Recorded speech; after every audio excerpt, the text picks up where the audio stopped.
socialni mediji, zdaj ste postali zelo aktivni na nagradnih igrah. Kako, trenutno imate Instagram, ne vem, če imate TikTok. Vse, kaj obstaja, imamo. Imate. Imamo tudi Reči. Imamo. OnlyFans imajo. Samo ni aktivno. Nečemo dejansko? Ja. Vse social media, ki obstaja, imamo akante. To si ti načelo, kot eči mesta, vesti Če smo rekli, da bi trebuhe naše, veš? Koledar. To je za koledar, ja. Kao kontra tistemu nekam. A jaz sem res svoj lasten seksi koledar. Samo naših bauhov. Prej moraš se dobro napiti. Nekako Oktoberfest in pol priješ nazaj, si glik pripravljen za to, si v formi.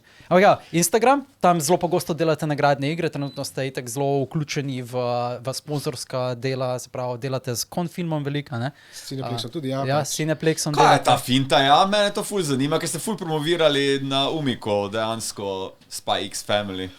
Kako ste prišli do tega? Pač se pravimo, pač z distributerjem direktno pač kontaktiramo, pač lepo na Hrvaškem. Vljuden si. Rečeš, prašaš. Ali pa si malce nadležen, da jim pač...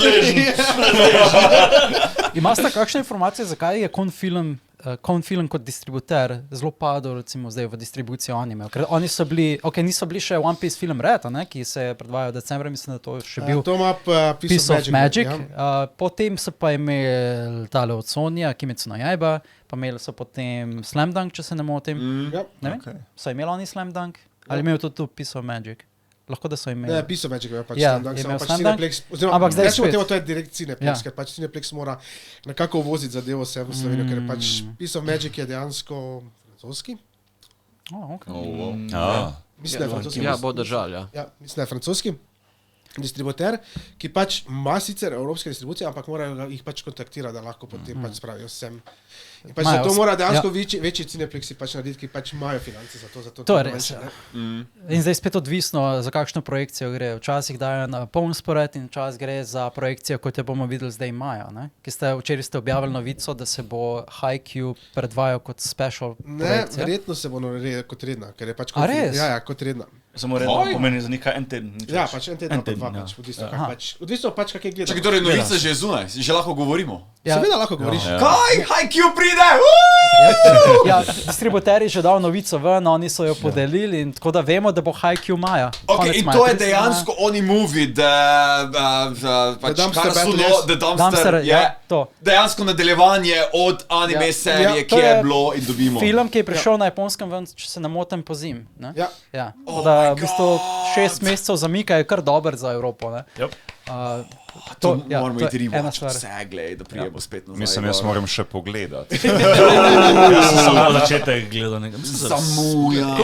Jaz sem pa sam ene dve sezone sem pogledal. Ja, enako tudi jaz. Ampak postaja vedno bolj hype, vedno bolj resno. Ko smo se pogovarjali, ne rabiš ful dosti predzadanja tega, tako lahko tudi... Ne, se ne rabiš, ampak vseeno bi bilo pametno med, ker si noter navijaš za njih. Ker pač je Ark je dejansko pač na Ark vezan in pač dejansko imaš ta battle, ne, in pač... Če imaš ozadje, ne, kliko, okej, super. V prvi sezoni so napovedali pač ta battle, da oni so največji nasprotniki drug drugemu in hočejo in zdaj končno prijemo do tega. To je zdaj komaj. Ampak ko so stakesi najvišji, tu se gre, kdo bo prvak države. Nice, to je bilo zanimivo. Še ne tisti pač nasprotnik umre, ne? Ne umre, Shadow Realm. The stakes are that high.